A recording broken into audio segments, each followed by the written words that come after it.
നിങ്ങൾക്കറിയാലോ 10-30 പെൺപിള്ളേര് ഒരേ സമയം എന്നെ പ്രേമിച്ചുകൊണ്ട് നടന്നിട്ടുണ്ട്. പക്ഷെ അതിലൊന്നും എന്റെ ഭാവി വധുവിനെ കണ്ടെത്താൻ എനിക്ക് കഴിഞ്ഞിട്ടില്ല. ഒടുവിൽ ഞാനിന്ന് അവളെ കണ്ടെത്തി. പ്രതീക്ഷിക്കാത്ത നേരത്ത് ഒരു നിമിത്തം പോലെ ഞാൻ അവളെ കണ്ടു. കവിതകളിലും നോവലുകളിലും നായികാവർണ്ണനകൾ വായിച്ചു കേട്ട് വളർന്നവരാ നമ്മളൊക്കെ. അതെല്ലാം നേരാന്ന് അവളെ കണ്ടപ്പോ എനിക്ക് തോന്നി. ഒന്നും മനസ്സിലായില്ല. പ്രേമത്തിന്റെ ഭാഷ ഒരല്പം കട്ടിയായിരിക്കും. കടുപ്പം കുറച്ച് പറ, എന്നാലല്ലേ ഞങ്ങൾക്കും കൂടി ഒന്ന് ഇഴുകി ചേരാൻ പറ്റത്തുള്ളൂ. എന്നാ കേട്ടോ, കജോളിന്റെ കണ്ണുകൾ, സോനാലി ബാന്ദ്രയുടെ ചുണ്ടുകൾ, മാധുരി ദീക്ഷത്തിന്റെ ചിരി, ദേവയാനിയുടെ ശാലീനത. മനസ്സിലായി മനസ്സിലായി. ഈ പാർട്സുകൾ മേടിച്ച് അസംബിൾ ചെയ്തെടുത്ത ഒരു അവിയൽ രൂപം ഇല്ലയോ? മതി. ഇനി നീ ഒന്നും പറയണ്ട. ചതിയനാ നീ, ചതിയൻ. കൊച്ചൂർപ്പേ, കൊച്ചൂർപ്പേ, നീ പറഞ്ഞു വരുന്ന ആരെ കുറിച്ചാണെന്ന് എനിക്കറിയാം. എന്റെ ചാൻസാ നീ തട്ടിയെടുത്തത്. ശാലിനിയെ എന്റെ അച്ഛൻ എനിക്ക് ആലോചിച്ച. നിന്റെ ചാൻസ് അവിടെ തന്നെ ഉണ്ട്. നീ തന്നെ കെട്ടിക്കോ. എനിക്ക് വേണ്ട അതിനെ. ഒരു ശാലിനി. പിന്നെ നീ വർണ്ണിച്ചത് ആരെ കുറിച്ചാടാ? പപ്പി. പപ്പിയോ? അതാര്? ശാലിനിയുടെ കൂട്ടുകാരി.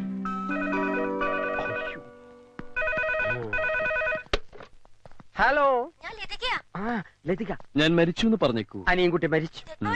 ഡെഡ് ബോഡിയോ? ബോഡി ഒരു പപ്പി കൊണ്ടുപോയി. Excuse me.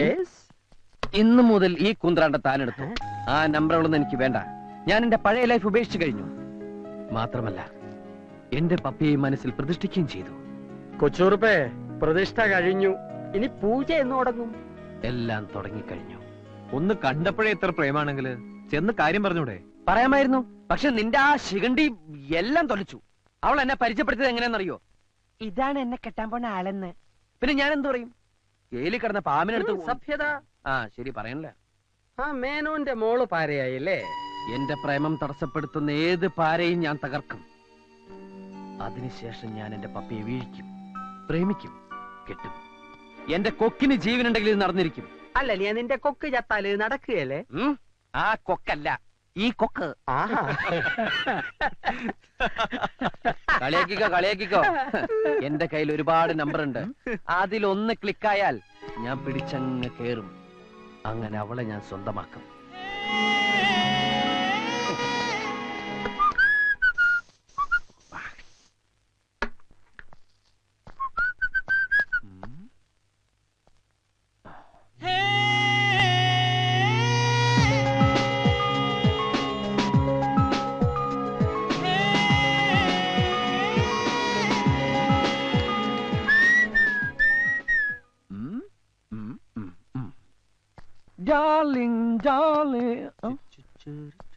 നീ എങ്ങോട്ടാ? എനിക്കിന്ന് ഈ സിറ്റി മുഴുവൻ ചുറ്റിക്കറങ്ങണം. സോറി മൈ ഡിയർ, എന്റെ ഇന്നത്തെ ചാർട്ടിൽ നീ ഇല്ല. നീ കട്ട്, ഗെറ്റ് ഔട്ട്. എന്റെ മനസ്സ് കീഴടക്കിയ സ്വപ്ന സുന്ദരിയെ സ്വന്തമാക്കാനുള്ള എന്റെ ഭഗീരഥ പ്രയത്നം ഇന്ന് തുടങ്ങിക്കഴിഞ്ഞു.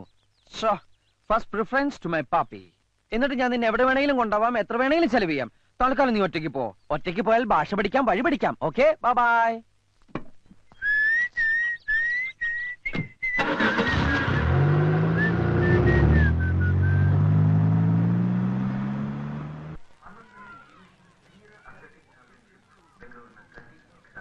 ഇതാണ് അവളുടെ ഏരിയ.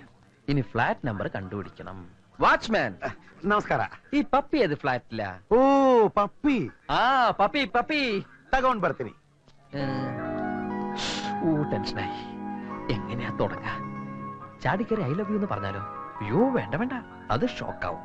അപ്പൊ പിന്നെ ಪಪ್ಪಿ ಪಪ್ಪಿ ಪಪ್ಪಿ ಇದಿಗೋ ಪಪ್ಪಿ ತಗೊಳ್ತೀರಾ? ಬೇಕಾ ನಿಮ್ಗೆ?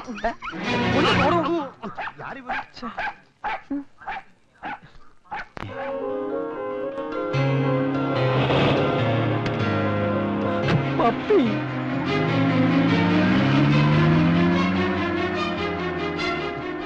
എന്തൊരു പോക്കായത്. ഇനി ഇവളുടെ ആരെങ്കിലും ചത്താ? ലേശം മതി മതി. ദേ, നീ ഇതുവരെ എവിടെ പോയിക്കായിരുന്നു? ഞാനാകെ പേടിച്ചു. ഭാഷയും വഴി അറിയാതെ ഒന്ന് ചുറ്റിയ ലക്ഷണം ഉണ്ടല്ലോ. അപ്പച്ചാ ഇവനൂടി വിളമ്പ്. ആ, ഞാൻ പിന്നെ കഴിച്ചോളാം. എടാ, ഞാൻ പോയ കാര്യം സക്സസ് ആയിട്ടോ. അവളുടെ വീട് കണ്ടുപിടിച്ചു, പക്ഷെ സംസാരിക്കാൻ പറ്റിയില്ല. അവള് വെട്ടിക്കൊണ്ട പന്നിയുടെ സ്പീഡിൽ വണ്ടി കയറി പോണ കണ്ടു.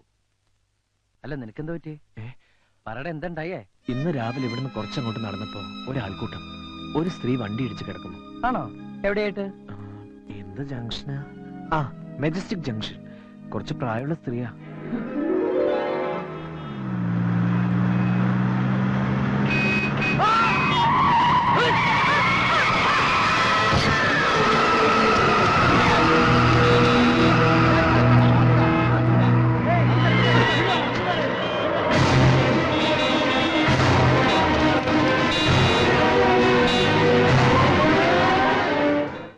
ദൈവമേ, എന്റെ വണ്ടിയാണല്ലോ ഇടിച്ചത്. എന്നാ ആരെങ്കിലും അവരെ ആസ്പത്രിയിൽ എത്തിക്കാൻ നോക്കണ്ടേ? അതുമില്ല. ഞാൻ അങ്ങ് ചൂടായി. അന്നേരം എല്ലാവരും പോയി. ഒടുവിൽ ഞാൻ അവരെ ആസ്പത്രിയിൽ എത്തിച്ചത്. ആ വണ്ടി ഓടിച്ച് അവനെ അങ്ങനെ എന്റെ കൈ കിട്ടി അവന്റെ ചെപ്പ അടിച്ച് പൊട്ടിക്കും ഞാൻ. അങ്ങനെ നിർത്താതെ പോയെങ്കിൽ അവന്റെ ഒടുക്കത്തെ പോക്കാത്. കർത്താവ് അവന്റെ തല ഇടുത്തി വീഴണേ. അപ്പച്ച അങ്ങനെ പ്രാകരുത്. അവന്റെ സാഹചര്യം കൂടി നമ്മൾ മനസ്സിലാക്കണല്ലോ. എന്തിന്? ഒരു പക്ഷെ അവൻ ആ വണ്ടി അവിടെ നിർത്തിയാല് നാട്ടുകാരെടുത്തിട്ട് പോശില്ലെന്ന് എന്താണ് ഉറപ്പ്? ചെയ്ത കുറ്റത്തിന് ശിക്ഷ കിട്ടിയേ പറ്റൂ. അവനെ പേപ്പട്ടി കടിക്കും. അപ്പച്ച നമ്മള് രണ്ടു വശവും ചിന്തിക്കണം. പറ്റില്ല. നിർത്ത്. നീ എന്തിനാ എത്ര ഇമോഷണൽ ആവുന്നേ? നിന്റെ പറച്ചിൽ കേട്ടാ തോന്നുന്നു നീ അച്ഛൻ ഇടിച്ചതെന്ന്. ഏയ് ഞാനല്ല. പിന്നെന്തിനാണ് തർക്കിക്കുന്നത്? പോടാ. എന്നിട്ട് സ്ത്രീയുടെ അവസ്ഥ എന്താ? നീ അത് പറ. അവർക്ക് ബോധമല്ല. മരിക്കോ? രക്ഷപ്പെടുന്നാ പറഞ്ഞത്. ഓ, സമാധാനായി. പക്ഷെ പുലിവാല് പിടിച്ചത് ഞാനാ. ഓ, അവിടെ നൂരിപ്പോരാൻ പെട്ട പാട്. ഒടുവിൽ പേരും അഡ്രസ്സും എഴുതി കൊടുത്താ പോന്നത്. പേരും അഡ്രസ്സും കൊടുത്താ ബുദ്ധിയിലണ്ട ഓരോന്ന് ചെയ്യും മണ്ടൻ. അവര് വല്ല കേസും കൊടുത്താൽ നീ കോടതി വരെ ഇറങ്ങേണ്ടി വരും. ചിലപ്പോ അകത്തും ആവും. അതറിയാം. എനിക്കിവിടെ കേസിനും വഴക്കിനും ദിവസം വരാൻ പറ്റുമോ? ഇല്ലല്ലോ. അതുകൊണ്ട് ഞാനൊരു എളുപ്പ വിദ്യ. എന്താത്? നിന്റെ പേരും അഡ്രസ്സാ ഞാൻ കൊടുത്തത്. അത് കൊള്ളാം. എന്തിനാ എന്റെ അഡ്രസ് കൊടുത്ത്? എനിക്കിവിടെ അഡ്രസ് ഇല്ലാത്തതുകൊണ്ട്. ആ, അയവന് ബുദ്ധിയുണ്ട്. ഫോൺ എടുക്ക്. തനിക്ക് പോയെടുത്താൽ എന്താ?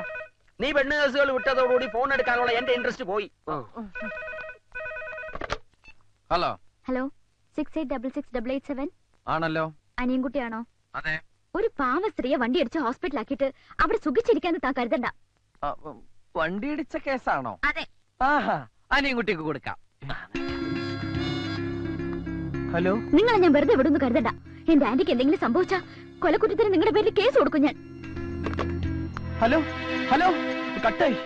എന്ത് പറഞ്ഞു? അവള് കൊലക്കുറ്റത്തിന് കേസ് കൊടുക്കുന്നു. എന്നാൽ ഉടനെ നീ ആശുപത്രി ചെന്ന് നിന്റെ യഥാർത്ഥ പേരെഴുതി കൊടുക്ക്. എനിക്ക് കേസ് നടത്താനൊന്നും സമയമില്ല. ഇല്ലെങ്കിൽ ഞാൻ നിന്റെ പേര് കേസ് കൊടുക്കും. എടാ, ഞാൻ പറയുന്നത് നീ ഒന്നും പറയണ്ട. ഒന്ന് നിർത്തുന്നുണ്ടോ രണ്ടാളും? ഒരു വണ്ടി ഇടിച്ചതിന്റെ പേരിലല്ലേ ഇത്രയും പ്രശ്നം? എന്റെ ഗീവർഗീസ് പുണ്യാളാ, ആ വണ്ടി ഓടിച്ചോണ്ട് പോയവനെ മൂർഖം പാമ്പ് കടിച്ച് ആശുപത്രി കൊണ്ടുപോണ വഴിക്ക് വണ്ടിയും കൂടി ഇടിച്ച് ചാവണേ. വിഷമിക്കണ്ടടാ, ഞാൻ പ്രാവിയാ ഫലിക്കും.